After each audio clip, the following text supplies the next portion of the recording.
Bet the Board. What do you mean you don't bet? I mean, I don't bet. You know, I don't gamble. I don't. I never have, and I never will. Yeah, right. I'll bet you $20 I can get you gambling before the end of the day. You owe me 15 grand, pal. Pay him. Pay that man his money. It's the Bet the Board podcast. God likes me. He really, really likes me. In the end, I wound up right back where I started.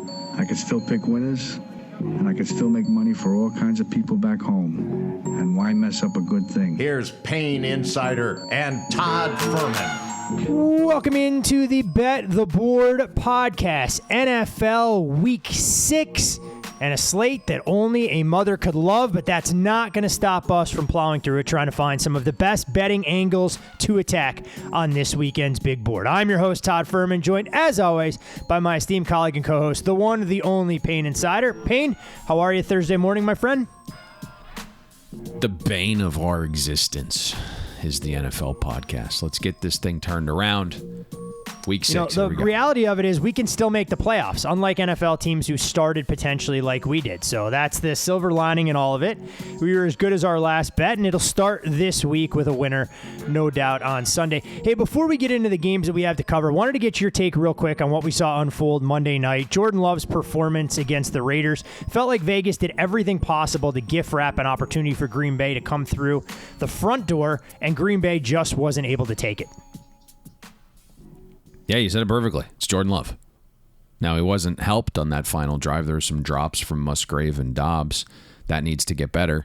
You'd love Aaron Jones back, but right now, Jordan Love is not playing overly well, and that is abundantly clear, and it's going to hinder that team. And you heard Jair Alexander's quotes after the game.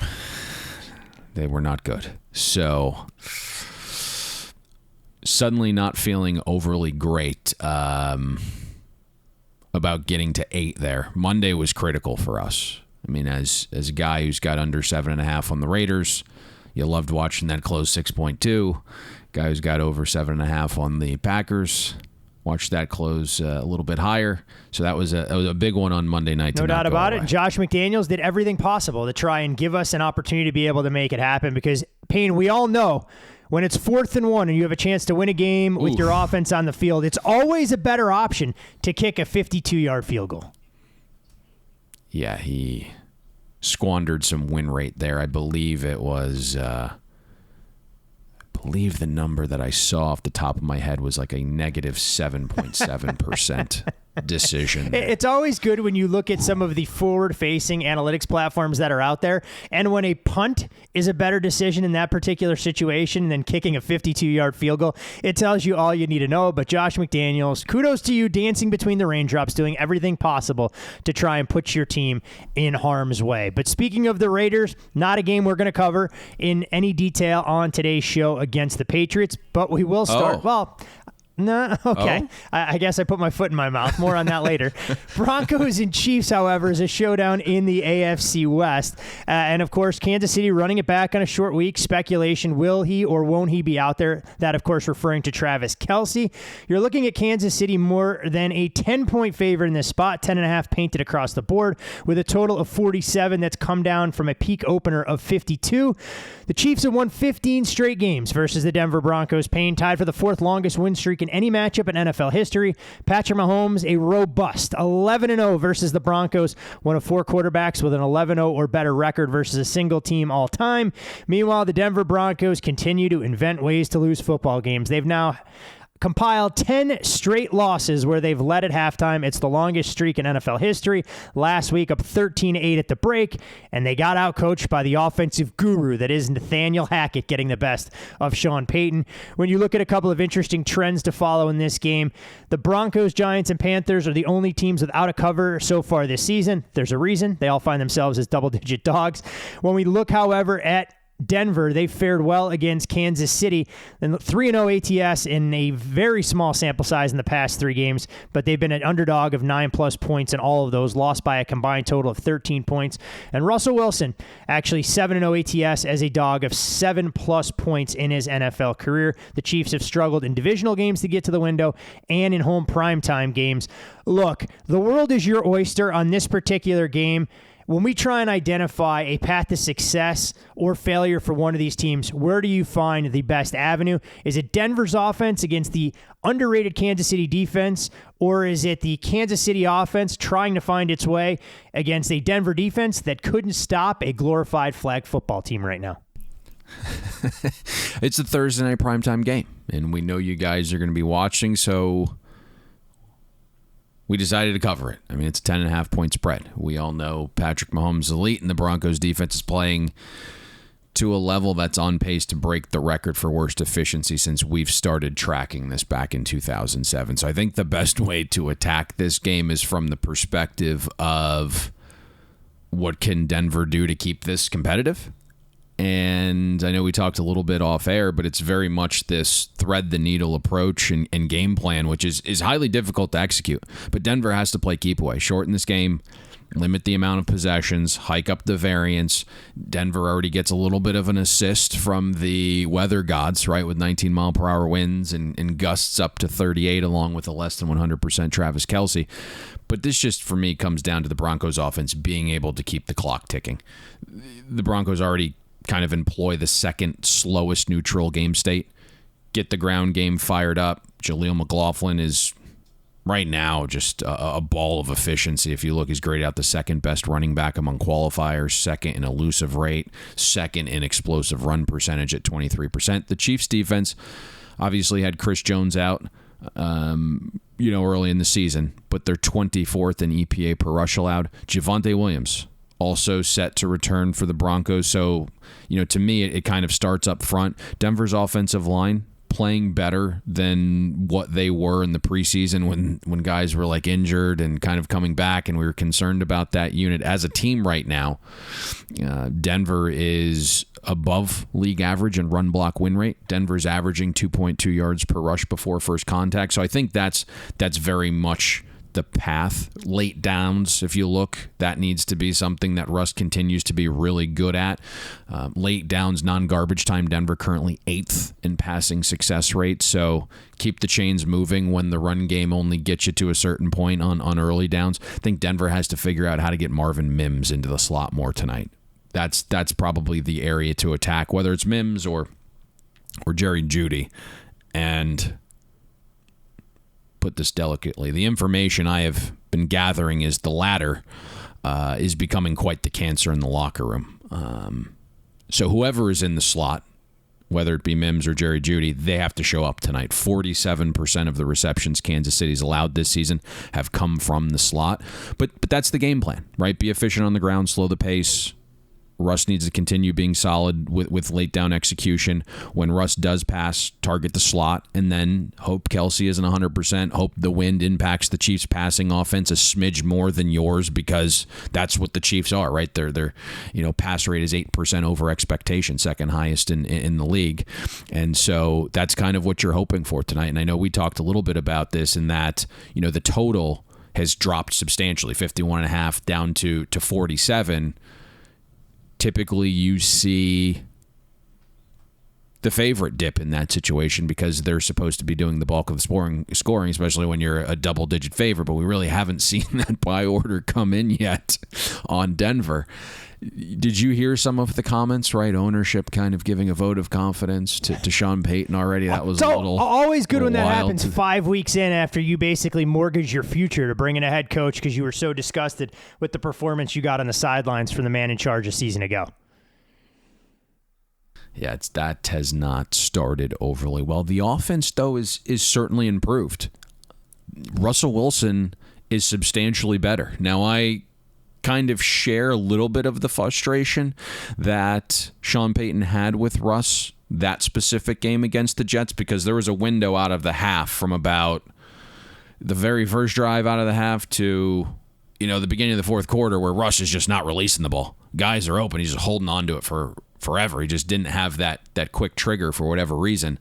So, and then all of a sudden he gets strip sacked from behind. Now, I thought the reaction probably wasn't overly warranted in that spot, but there's certainly some some internal issues going on in that. Yeah, locker room. it feels like a team that's extremely disjointed, trying to figure out who their leaders are, both on and off the field going forward. But for as critical as we all should and can be of Russell Wilson so far this season, Payne, everyone knows in the NFL when a team's down one of their starting corners before a game starts and a rookie of the year goes down, that you should definitely run a reverse around midfield like the Denver Broncos did against the Jets. So clearly everything was pulling in the right direction with their play calling. But you mentioned the offense looking better, and Sean Payton has gotten this team to the end zone in 4 of their 5 opening drives so far this season. It's just the adjustments they make in-game that haven't been there, and the second half game plans have been downright frustrating. To your point, you mentioned what they didn't do last week against the Jets. They didn't pick up their first down of the second half until they were 6 drives in. Going to need to be better in this spot, a role where Russ has actually been good at the betting window. We'll see if that transpires tonight on Thursday Night Football. Another London game will get things started early on Sunday morning, 9:30 Eastern Time, 6:30 out here on the West Coast, and it's the Baltimore Ravens against the Tennessee Titans, a game that'll take place at Tottenham Stadium on a slightly faster track, much like we saw last week between the Bills and the Jaguars. Baltimore has been bet up to a 4-point favorite. Total on the game, small move up from 40 on the open out to 41.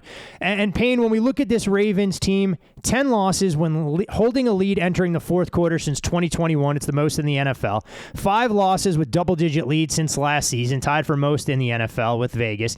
8 losses with 7+ point fourth quarter lead since 2021, most in the NFL. And, last week, a game where they should have been able to run away and hide from a Pittsburgh offense that lacked punch, pizzazz, or any sense of big play potential. The Ravens weren't able to do so. When we look at this Baltimore team, though, we knew it could be a slight adjustment to Todd Monken's offense. We're seeing dramatic improvement in completion percentage from Lamar Jackson, and last week was actually the first time, well, I shouldn't say the first time, but it was the largest number of passing attempts that we saw from the Ravens. Harbinger for things to come, knowing the Tennessee Titans don't defend the pass at all? Or how does Baltimore go about attacking a Titans defense that's also suddenly been vulnerable against the run without a key force that you mentioned on Monday's show, Taylor Tart? Yes, and yes. So I think actually the first place to start is maybe the travel. Or have you been privy to that? I have not been privy to that. Okay. So I think what's interesting here is Harbaugh and the Ravens kind of marked this game high priority. They played a London game in 2017 and got absolutely decimated, like crushed by 37. And the organization was like, hey, let's not have a repeat of that. So they hired this team of experts, we'll call them experts, this offseason to kind of specifically test the best methods for this trip. And so Baltimore chose to fly Monday to London so they could land, go straight to the hotel, crash. Tuesday was a rest day, and then 3 straight practice days in London. The Titans are going the complete opposite route. They're using the same plan Buffalo employed, and that's rolling in on Friday. So I think there is a travel advantage here for Baltimore. Past that, you hit all of the factors worth mentioning perfectly. And I think Baltimore finds some success here on offense. Ronnie Stanley and Morgan Moses were both practicing Wednesday. We mentioned Linderbaum returned a few weeks ago. This would be the first time Lamar Jackson has a starting 5 up front since week 1. So the Ravens offensive line upgrading, and then it becomes even more vital, the man in the middle there, Taylor Tart, what his injury designation is. He was dealing with a soft tissue injury heading into the Bengals game, left that one early. Now the word is turf toe. Didn't practice all last week, missed Wednesday's practice. Today is the big one. You look at what's going on, suddenly the Titans have had issues stopping the run without Taylor Tart. And going to, again, dance around this, but Tart wants a new contract. So this would be a rather interesting game to miss if he's not 100% to kind of further show his worth. And if you look at the last 2 weeks, the Titans are giving up 2.5 yards before first contact without Taylor Tart in the middle. The Titans are surrendering 0.21 EPA per rush more when Tart isn't on the field. And then just basic counting stats. The Titans have given up 260 rushing yards on 52 carries with Tart off the field, 148 yards on 50 carries with Tart on the field, and I think the presence is impacting the scheme defensively as well. The Titans have had to load the box at an 11% higher rate when Tartt's off the field, which exposes that already very vulnerable Titans secondary even more. And the quote from Lamar this week would be one to suggest that last week's game plan continues. The offensive line's healthy now. Right, this was kind of what we told you was coming this offseason, that this was very much going to be like Louisville 2.0 light, where we're spreading this thing out, we're throwing the bunch, and then Lamar's running, impromptu when something's not there, but he's at least able to do it into lighter boxes because the field's spread. So this feels like the first time with that offensive line. And really, right, you go back to week 1, they had the offensive line healthy, but there was weather, right? The Texans' offense wasn't pushing them. And so this to me is a game where on that fast surface, the Ravens have an ability to hang some points here. Now, Lamar's been extremely sensitive to pressure. Through 5 weeks, he has the largest pressure, non-pressure delta among qualifying quarterbacks. The Titans are 10th in pressure rate. So again, Baltimore having its starting tackles back is massive. When the Titans don't get pressure, they're bottom 5 in the league in every relevant pass defense metric. So I think Baltimore is aligned for some success here offensively when they want to run into light boxes because they're going spread. If Tier Tartt's not there, advantage Baltimore's offense. If you have to make up for Tier Tart not being there by loading the box a little bit more like the Titans have done, now all of a sudden your secondary is a little bit more vulnerable to this pass game. So, interesting total. It'll be interesting to see where this thing ultimately closes, right? 41 is such a key number, and we're kind of dancing back and forth between the 41 and the 40.5, and then there was a couple 41.5s, and those kind of got bought. So I'm interested to see where that one ultimately Going to want to lands. keep tabs on the injury report, as you always do, for handicapping side and total. We'll see exactly what Baltimore is able to do in terms of attacking over the top. To your point, knowing how healthy this group hasn't been all season in the trenches, significant upgrades in that particular department. Another thing to watch on the other side of the ball, Derrick Henry hasn't exactly looked like the dynamic running back that he's been over the years. We keep waiting for a decline in skill set, given how much tread is off the tire there. Tajay Spears getting more and more involved in the offense. We'll see if that becomes something to keep tabs on going forward for Mike Vrabel's bunch. All right, we go into what should have been on paper one of the more fascinating matchups of the entire weekend. Unfortunately, unfortunately, no longer the case, or maybe not going to be the case if a starting quarterback can't be out there ready to go. And of course, I'm referencing the 49ers trip across the country to take on the Cleveland Browns, a game where the 49ers were a field goal favorite on a look-ahead price tag with a total of 41.5. That number is now ballooned out to a full touchdown at 7. The total has come down as well to 37.5. And of course, when you look at the Browns, they come out and make the announcement that PJ Walker is QB2 this week, aka an inside track to start, given his command of the system, that he's been there with Kevin Stefanski for a month, doesn't suggest that Deshaun Watson may be ready to go, even coming off of the bye week. These are the top 2 scoring defenses in the NFL this season, Payne. San Francisco holding their opponents to less than 2 touchdowns a game.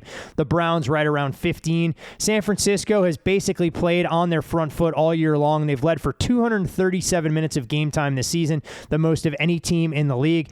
Brock Purdy, 10-0 straight up in his career during the regular season, 8-1-1 ATS in those games. You look at the Browns, they've been an under machine, going 9-2 under the total over their last 11 games and failing to cover coming out of bye weeks with Kevin Stefanski at the helm. Small sample size, but 0-3 ATS. When you look at the 49ers, the wealth of offensive weaponry, Brock Purdy has done an outstanding job learning Kyle Shanahan's offense, going out there and executing. We know what Christian McCaffrey means in the ground game. You're seeing what Brandon Ayuk, George Kittle, and Deebo Samuel can do when they're healthy. This should be a test, at least on paper, against a Browns defense that exceeded expectations early on in the campaign, but showed a little bit of vulnerability the last time we saw them in a 28-3 loss within the division against the Baltimore Ravens. Yeah, this is still the most intriguing matchup of the weekend on this side of the ball for me. Like, what are we getting from the Browns defense? We know they're improved. Everything's been upgraded, right, from talent to coaching and scheme. And we anticipated this being really good, just weren't sure how good. And then you look at the efficiency numbers through like the first 3 weeks, and you're like, this is not sustainable. Now, it was based on opponent, right? You played an injured Joe Burrow and a downpour, and then you faced the number 27 and number 22 ranked offenses in Pittsburgh and Tennessee. What you hit on was perfect, right? Because all of a sudden a beat-up Baltimore offense rolls into town, and they're successful in 56% of their non-garbage time snaps, and kind of made you look like you hadn't improved. So Cleveland's defense has to play to a level, in my mind, that keeps this game close early. And that's the key factor, right? You have to keep it close enough early so the run game offensively can be a factor. And P.J. Walker isn't put in a position that forces him to play catch-up, because that's not going to go overly well. So right off the bat, and this is as soon as you turn on the damn game. I mean, you might not even have the snacks warmed up yet. The Browns have got to stop Kyle Shanahan's script. The 49ers this season have scored 31 points on their 5 opening drives. It's absolutely nuts what Kyle Shanahan's doing with that opening game script. The focus is obviously the ground game, and right now that's humming for the 49ers. They're number 2 in both EPA per rush and rushing success rate in non-garbage time situations. Browns defense, though, top 5 in both EPA per rush allowed and success rate. So it's good on good there. All the money that Cleveland spent up front should help in this matchup. The Browns have to get pressure. Something Dallas could not do. Only pressured Brock Purdy 8 times, and the few times they did, Brock Purdy managed to have his best game of his career under duress. So maybe something gives here. The Browns are a fringe top 10 team in pass rush win rate. They're top 5 in pressure rate. The other kind of maturation in Brock Purdy's game is, if you've noticed, you can tell he's fully healthy, because he's pushing the ball downfield more. He had the 6th lowest intended air yards of qualifying quarterbacks last season. He's increased that number by over a yard per attempt this season. Brandon Ayuk is basically, I wouldn't say all of the reason, but part of the reason for that increase from Purdy. His play is, jettisoned, just gone to the next level. Through 5 games, Ayuk's averaging over 4 yards per route run. Cleveland loves to play man coverage, highest rate in the league, and Ayuk's target share against man is 31%. Kind of mentioned this a few weeks back, right? Typically, Ayuk's going to be the guy, if you're a DFS player, right, that you want to focus on when San Francisco's playing a man coverage defense. If it's a zone defense, that's typically more of Debo's forte. Aside from a drive or two against Lamar Jackson, the Browns have been very good stopping explosive passes. They're number 1 in the NFL in EPA allowed per dropback, number 1 in defensive pass efficiency. So that'll be a fun matchup to watch there is Ayuk against this Browns secondary. But it's a little bit of a bizarre game, Todd. And the word I was getting was Cleveland is the side at 4.5 or better if Watson was healthy. All signs point to him being out. So now the question becomes, can I interest you at 10 with P.J. Walker when he gets announced as the official starter in this game?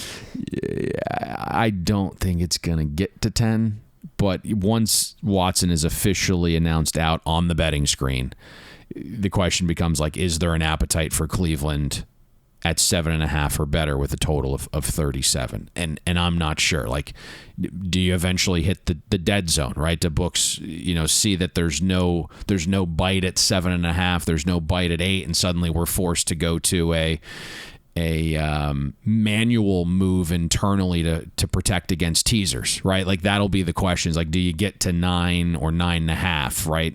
If there's no sign of buyback on the Browns at 8 or 8.5. I mean, that's where I'm going. If I'm a bookmaker here, knowing the kind of public liability I'm going to have with some of the exposure, you mentioned teasers, with the 49ers being tied into moneyline parlays and everything else in the wake of that dominant performance that we saw on Sunday Night Football, I'm going right to 9 or 9.5. I'm going to see if there's an appetite from professional bettors to look to buy to 10, or if they're even going to nibble at 9 in the straight bet market to try and do it rather than create unnecessary exposure, because I don't think the move from 7 to 7.5 is going to deter the public once Deshaun Watson potentially gets ruled out. But look, I mean, I was a little bit surprised, and revisionist history, hindsight is always 20/20, that when Watson was ruled out against the Baltimore Ravens going into the bye, we weren't talking about key numbers, and on the surface it was a 3.5, 4-point move, but it didn't slow down any of the momentum, because people that were looking to bet Baltimore plus 1.5, plus 2 with Watson were surely going to try and look to bet Baltimore when the number moved through 0 and they had a chance to lay 1.5 or 2, knowing that game never touched a key either. Well, that one was a little interesting, right? So there was real professional money that week on Cleveland. And if you remember, there was a part of the week where the Ravens got to +3. And there was extremely sharp money on the Ravens. The Ravens ended up closing 2.5 in that game. So there was, you're talking about 5.5 points. I know it's through the 0, but one of those numbers did reach 3. I think this was, when we opened, it was very much a Watson would be assumed in, right? Because how they presented it that week. Oh, yeah, he could have gone. Right? He woke up and we found out Sunday morning that he wasn't going to be able to go. Yeah, there was, all of a sudden he was out on Thursday, and then you had Mary Kay come in and say, oh, they still expect him to play. So there's like this little funkiness in the market where, that report caused Cleveland to go back to a point where you could get Baltimore in a teaser window, and ultimately that didn't happen. So I think our assumption was, hey, come Monday, come Sunday night at reopen on this game, like it's going to be Deshaun Watson, and the Tuesday report comes out. PJ Walker's the backup, which kind of signaled, hey, he might be the starter this week. And you've kind of just seen that gradual shift in the market to where we're out at 7 now. But again, I think once it officially hits the screen that Deshaun Watson's out, this is only going to continue to would trickle echo up. Those exact same sentiments and felt the same way when reading about the report about PJ Walker being upgraded to QB2. Clearly, Cleveland at least had a game plan in place, knowing that Watson's injury was a little bit more serious than they let on. Don't have to divulge some of that injury report information and all of that during the bye week. So you have 2 weeks to at least craft a semblance of a game plan to allow PJ to be more effective leading this team offensively than what we got from DTR in his starting debut. You can follow Payne on social media at Payne Insider. I'm Todd Fuhrman. You can follow me there. Most importantly, follow the podcast at Bet the Board Pod. And we're already 6 weeks into the NFL season, so no excuse not to be subscribed to the Bet the Board podcast newsletter. It's easy. It's free. It's right to your inbox and serves as a great reminder of anything that you may have missed on the Bet the Board website and all of our great podcasts throughout the course of the week, in addition to a bonus best bet usually coming from the prop market. And Payne, I guess if we're looking at this Sunday slate, trying to find a crown jewel that we can really dig our teeth into, the NFL tells us which game it is because they flex this one back into a late afternoon time slot between the Detroit Lions and the Tampa Bay Buccaneers. The Lions right around a field goal favorite. Plenty of 3.5 out there. The Bucs come in fresh off a bye. Total in this game has ticked down from where it opened in that 45.5 range. We're now looking at 43.5, pretty much painted across the board. The Lions, though, they're finally starting to realize the hype. They're 12-3 since week 9 of last season after they were just 1-6 in the first 7 games to last year's campaign. The only teams with a better record over that particular span, the 49ers and the Kansas City Chiefs. Meanwhile, this is a Bucs team that I think a lot of people want to eulogize a little bit prematurely, looking to start 4-1 for the 6th time in franchise history and the first time since 2021. Meanwhile, the Lions, we mentioned how good they've been over their last 15 games. They've been tremendous at the betting window, going 13-2 ATS. It's the best mark in the NFL during that span. When we look at Detroit dealing with a rash of injuries last week, they took care of business against Carolina, did so without Jahmyr Gibbs and Amon-Ra St. Brown. Gibbs didn't practice on Wednesday, but St. Brown back in the mix. And Payne, this is an offense now that has scored 20-plus points in 14 straight games, a franchise record. They currently boast one of the NFL's most balanced offenses, ranking in the top 10 in both rushing and passing. And suddenly they're talking about Jared Goff potentially getting a contract extension if they feel he's the man to keep this ship going forward. But buyer beware. Pretty sure Ben Johnson has had an awful lot to do with Goff's quarterback resurgence. Yeah, there's no doubt about that. Now, I mean, where they're going to be picking if this continues probably is going to lend itself to Hendon Hooker, Goff. Hendon Hooker. Yeah. When I look at this side of the ball, it's all about up front. The Lions right now, 4th highest run rate over expectation in the league. The Buccaneers defense has played well below expectation against the run. I was surprised to see this. You kind of visually see it on the field, but when you start to dig into every single matchup, each week there's always something that's like, it's a little surprising. But the Bucs are 21st in schedule-adjusted rush efficiency allowed. The one offense on Tampa's schedule in the same tier as the Lions was Philadelphia. Both are top 5 in rushing efficiency. The Buccaneers didn't show well in that spot, allowed 60% of runs to great successful before the game entered garbage time. Obviously, got blown out, and it could have been much worse.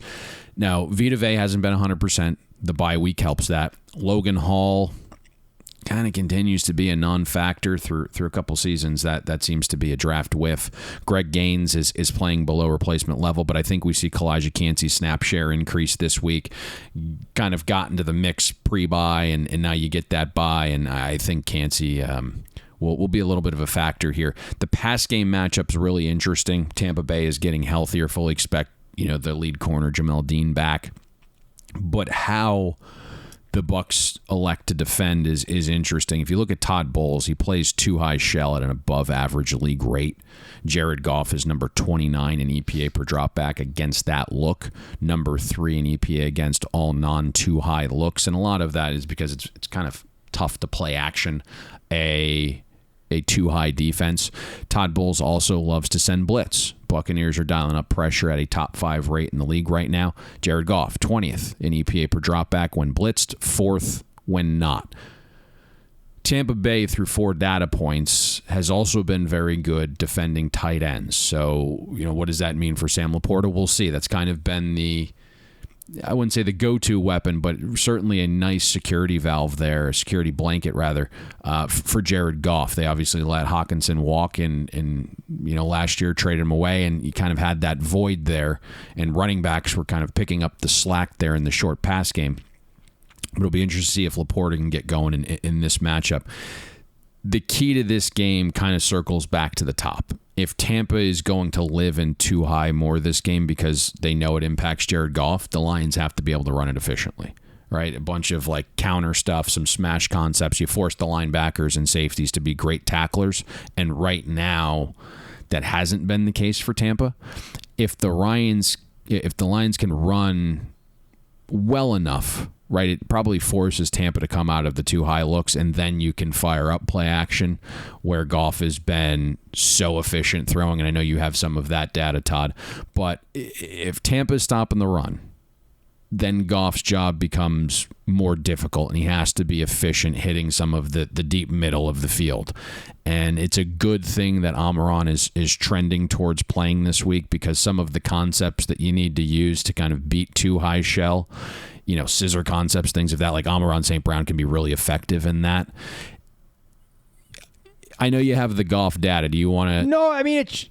share that with the play action stuff? I kind of feel like the other side of the ball is a little bit more of the deciding factor of this game, but the ability for Tampa to stop the run in too high is going to go a long way in this game. If they're forced to allocate more guys to the box, then that's going to be able to fire up some of the play action stuff that Goff has just been ripping the league alive. Well, that's the whole thing, now. And it was something that wasn't lost on the defensive coordinator and some of the coaching staff for Tampa, talking about how effective Goff has been working off of play action. So clearly it's something they're cognizant of. We know with the linebackers for Tampa, and you've said it going on 2 years now, that Devin White is a linebacker who loves to play downhill.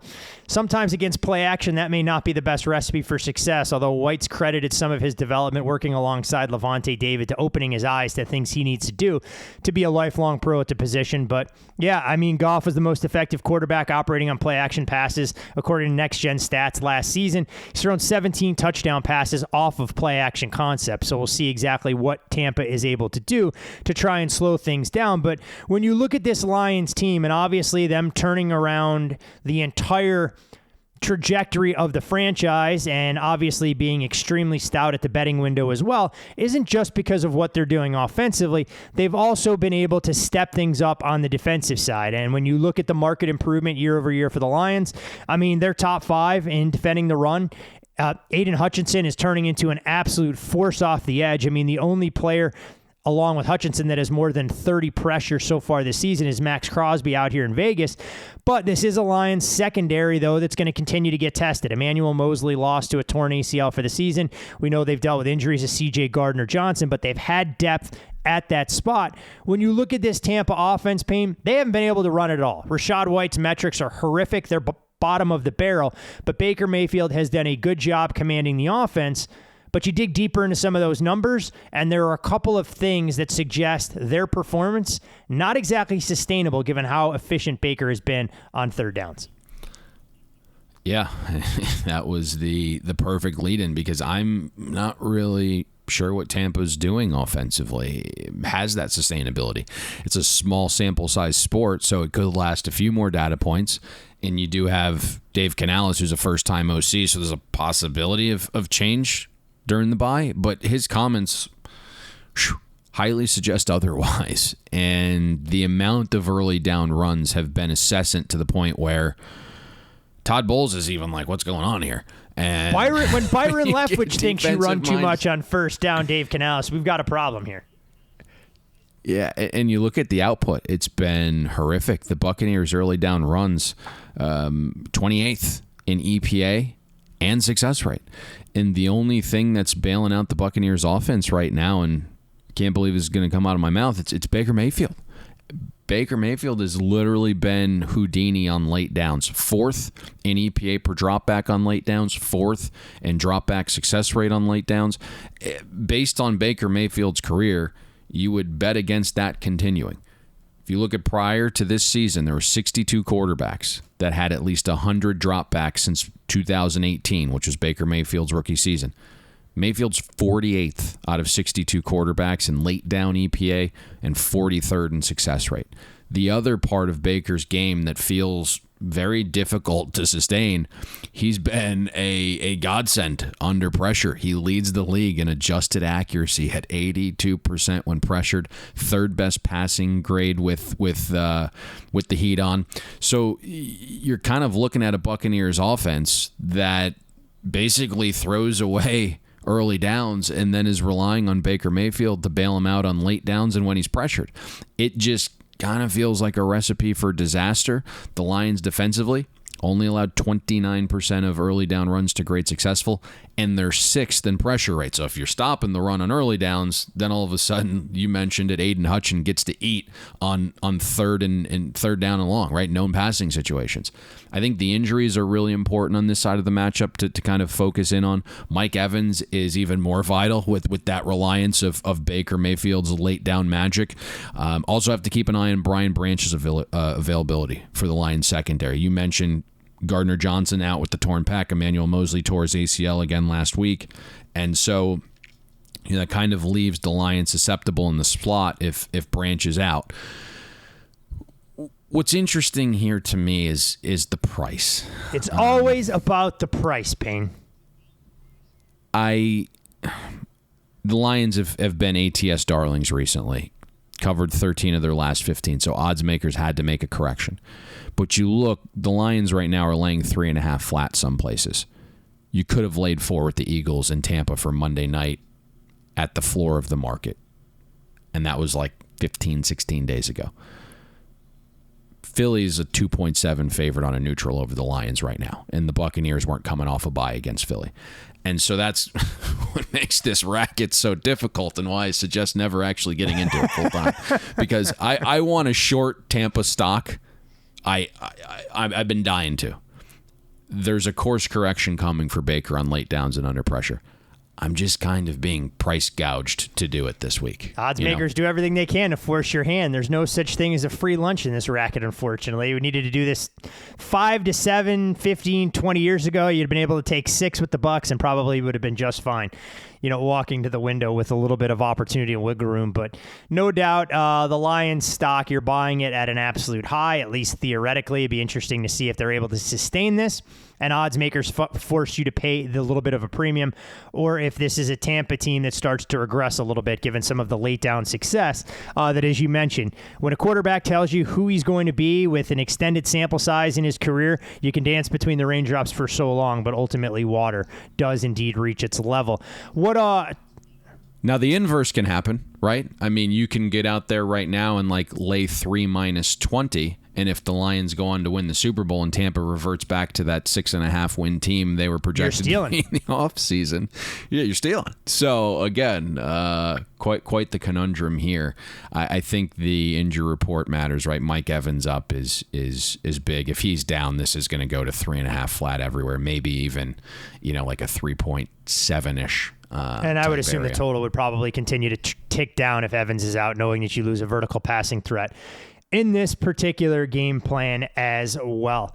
All right, my friend, the Sunday night game, we wait all day for Sunday Night Football, whatever the catchphrase is with Carrie Underwood. I'm not sure that applies here for the Giants making a trip to Western New York to take on the only football team that actually calls New York State home in the Buffalo Bills, and it's Buffalo, a 2-touchdown favorite. Total on this game, 45. We've seen some under money come in. You've seen a mild appetite for the underdog when this number got through 2 touchdowns. Buyer beware, I guess. It's a homecoming of sorts for I was trying to figure out that correlation. Yeah, I'm done trying to figure out how some of these markets correlate to one another because it doesn't feel like it all is moving in harmony with one another for some of this. A homecoming of sorts for Brian Daboll, served as the Bills' offensive coordinator from 2018 to 2021 before taking the head coaching job with the Giants prior to last season. With Daboll at the helm between 2020 and 21, the Bills were second in scoring offense and fourth in total offense. Daniel Jones, questionable for this game. I'm going to say more doubtful given what he went through in his history of neck injuries. All signs point to Tyrod Taylor, T-Mobile, getting a start for a team he played for, and he actually ended the Bills' long playoff drought a couple of years ago. But Payne, I'm going to ask you the biggest question that everybody wants to know in this game. Can this Giants offense be fixed, or do we throw it right into the dumpster? Boy, this is probably going to be a horrific preview. It's always good to preface it that way. But I just, I didn't get the correlation to dog and under. I don't think the Giants get stops, so they're going to have to score to stay within this number, and you can present all the cases, right? Brian Daboll surely understands Sean McDermott's defensive principles, right? And so you can have some of your own plans that kind of break those principles, and you can have your counter set up because you know what McDermott likes to do. And the Bills' defensive injuries are starting to really pile up, and they're going to have an impact. Daquan Jones is down. He leads all interior defenders in pass rush win rate. He was forcing double teams at nearly a 70% clip, which was then allowing Ed Oliver to feast and start the season better than he's ever played in his life. Matt Milano is the heart and soul of the Bills' defense. You look at the on-off field splits, they are dramatic. Buffalo's not been able to stop the run with Milano out. They've not been able to cover tight ends when Milano is out. Tre'Davious White is out for the year. Greg Russo is dealing with a foot injury. Did not play in London. Let's see what his status looks like today in practice. Von Miller, everyone's raving that he's back. He does not look ready to contribute. Jordan Poyer is playing like a 32-year-old. That all sounds great. The problem is the Giants' offense is decimated by injury as well. And I think we'll know more today if Daniel Jones and Andrew Thomas and Darren Waller and Saquon Barkley are trending better. If they are, then that helps, right? But I have no interest in a side right now, and I'll just be completely candid. I'm waiting to see if the Lake effect that is basically impossible to know its impact just based upon any weather system out there. So we'll have someone in attendance this week at the game. Again, really, really piss poor Sunday Night Football breakdown, Todd, but with the injuries, it's basically monitoring 6 to 8 really important players over the next 48 hours. If some of the right guys are down and some of the right guys are up, the total would be of interest to me if the weather is one of the totals, I would say. is interesting to me if there is no Can the lake effect Giants there. fix their offensive line? I mean, I know it's been a rash of injuries that have obviously impacted in a negative manner when you look at some of these metrics, allowing 30 sacks so far this season, 32nd in the league, 32nd in sack percentage, 31st in sack yards lost, 32nd in pressures allowed, 31st in pressure percentage. I mean, the numbers are just staggering. And then what's even more ridiculous, when you look at the Giants scoring 31 points in the second half versus Arizona, they've scored 24 points in all other quarters combined. I mean, an offense ranks 31st in points per game. It scored a league low 5 offensive touchdowns through the first 5 weeks, and only one offensive touchdown has come against an opponent not named the Arizona Cardinals. Injuries obviously play a role, but is there a silver lining that this offensive line can at least provide some stability, or is this something they're just going to deal with all year long? That first game we talked about just took some money out west to the over there. Oof. 42. Went from 40.5 to 42. That's interesting. Okay. Listen, Andrew Thomas needs to return. This is not a good offensive line by its parts, and I understand there's been some resources spent there on young talent. Evan Neal hasn't been that guy. Andrew Thomas has been that guy. So when Andrew Thomas, your best, is out, how do you help? How do you compensate? It's easier if you have a focal point or an area of weakness, right? We can allocate some help in that direction. The problem is the entire thing's a mess when Andrew Thomas is down. So where do you help from? And that's the general problem right now. If you can get Andrew Thomas back, you have John Michael Schmidt, rookie. Hopefully he starts playing a little bit better as he grows up in the league a little bit. If you can get Evan Neal to play at a bad rate as opposed to like league worst rate, maybe that helps a little bit. Certainly you need some of your weapons back, right? Saquon Barkley, the dump-off game is a little bit missed there. Darren Waller already dealing with a little bit of an injury. He's had a slow start to the season, sans, last week against the Dolphins when they were kind of flexing him out as a wide receiver. There really isn't a total fix. You did see Lael Collins visited. Hey, look, I mean, the fact if the Giants, if he can't find work with the Jets or Giants, given the current state of their offensive line, it's probably much more of an indictment of Lael Collins than anything else. Well, he's working his way back, right? I mean, he had some significant injuries. Payne, last he could year, play with one leg, and he'd be an upgrade knee. over some of the guys the Giants are trotting out there right now.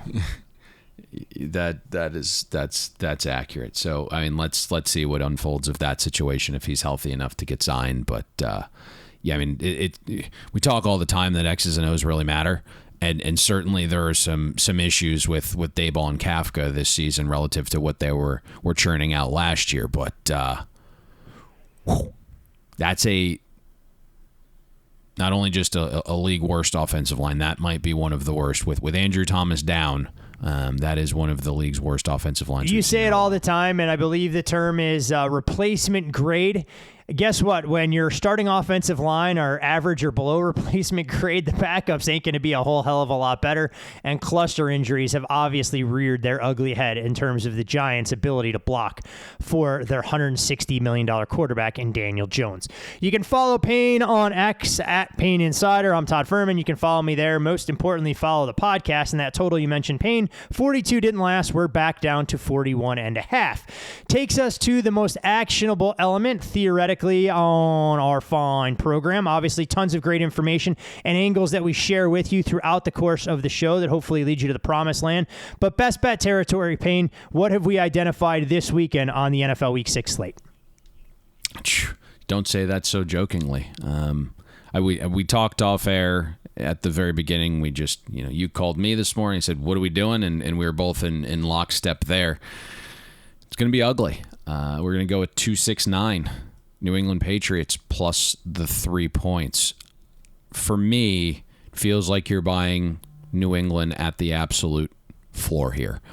And I just look at some of the data, some of the numbers. Like, we still have New England fractionally better in terms of our power rating, about a quarter point better. So I don't get to a spot where the Raiders' home field advantage is 3. You have a Patriots team that has played the much tougher schedule than the Raiders. You have the short week for the Raiders. There's a lot of familiarity in terms of how these teams are operating.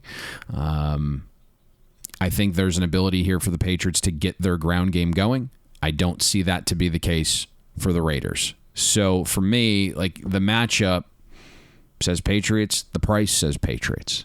And that's kind of how we arrived at this. So just keeping it very basic. That is the 2-minute handicap. There really isn't a need to dive too deep into this one. So New England Patriots. Patriots injury report does look a little better this week as well. I know Bill Belichick loves to list everybody as limited participants when at all possible. So it's sometimes a little bit more difficult to find the forest through the trees, or whatever that expression is. So we'll want to keep tabs on all that. But if the Patriots are able to block yet another game where New England gives Mac Jones an opportunity to be QB1, go out there and prove it, Mac. A little redemption for the game that got away last year out here in Vegas, given the Jacoby Myers pass back to Chandler Jones, who danced into the end zone for a Raiders improbable victory. All right. Offensive line much healthier for New England this week. I think the ground game gets fired up a little bit, and when you look at some of the defenses that New England's had to face, this is a defense that now is in their class that allows you to operate a little bit more comfortably. We talked about that just on Monday, right? That Patrick Graham's defense is very much, hey, we're going to, prevent the explosive. Well, there really isn't anyone explosive for New England. They're more of the dink and dunk variety, and so if that's going to be available, Mac Jones should play relatively well here as well. But I think that Patriots ground game gets fired up. I think the Raiders continue to struggle on the ground there. If you notice, remember Monday night, there was really just one long run for Josh Jacobs. I believe it was 24 yards. The rest of his evening was pretty much kaput, but that long run didn't come until Quay Walker was off the field. We already knew Devondre Campbell was down in the middle of that Packer defense as well. So you think about some of the parts that weren't there for the Packers front seven, and Josh Jacobs in that Raiders ground game still couldn't get going. And you look at Green Bay as well. They did a tremendous job for 90% of drives keeping Devontae Adams in check. It was Jacoby Myers doing a lion's share of the damage, but more self-inflicted stuff for Green Bay. Even as poorly as they played, had a chance to win that game outright in the closing stages, just weren't able to execute when they needed to most. So the New England Patriots buying stock at the bottom of the market, the good doc Deepak, fading the Las Vegas Raiders after their big win on Monday Night Football. What'd you think? The good doc Deepak was well ahead of everyone on old Devontae Adams. He said he had a 60% chance to play in that game and wouldn't be as effective as people thought, and that was very much the case. Didn't look 100% No, healthy. he did not whatsoever, and we'll see exactly what New England does in this spot, because the one thing that we've grown accustomed to with the Patriots, even through all their trials and tribulations, is they're going to try and make you play left-handed. So if Jimmy Garoppolo is going to have success, you imagine he's going to have to lean on some of his secondary targets. To your point, the Raiders' offensive line hasn't exactly created space for Josh Jacobs. So a number of fascinating storylines to try and pay attention to, a game where New England would have been a modest road favorite before the season started. So obviously the market is corrected given the Patriots' struggles and the fact that they have mustered a grand total of 3 points over their last two performances. All right, my friend, I think we've done enough damage for a Thursday. We'll, of course, be back with a Monday Night Football preview between one of the better games of the weekend and more fascinating between the Cowboys and Chargers. And want to know if there was anything else you'd like to add before we bid our listeners a fond farewell and wish them the best of luck with all of their wagers this weekend. No, I think that is everything. Just still combing through the data. What's really interesting here on this fucking... I hate that they have 2 wins already. So right now, the Raiders' expected wins are 1 right now on the season. So this is kind of a big game for our win. Big game, and then we will be massive Bear fans next week as well. Justin Fields... All right, no, officially over money on that Ravens. And Justin Fields... We trust. We'll see how half. far that total continues to climb. Weather forecast did look good in London at last check. Best of luck, as always, to all of you guys and girls out there. We appreciate the continued listenership to the Bet the Board podcast. Share with your friends, family, coworkers, colleagues. Spread the Bet the Board gospel. And with a New England Patriots ticket in hand Sunday afternoon, we'll see you at the window. We hope you enjoyed listening to this episode of Bet the Board. Make sure you follow Todd and Payne on X. Todd is at Todd Fuhrman. That's TODDFUHRMAN. And Payne is at Payne Insider. That's PAYNEINSIDER. Don't forget, our weekly newsletter comes with an additional best bet. Have that delivered to your inbox by clicking the link atop the podcast show notes. And most importantly, subscribe and download Bet the Board.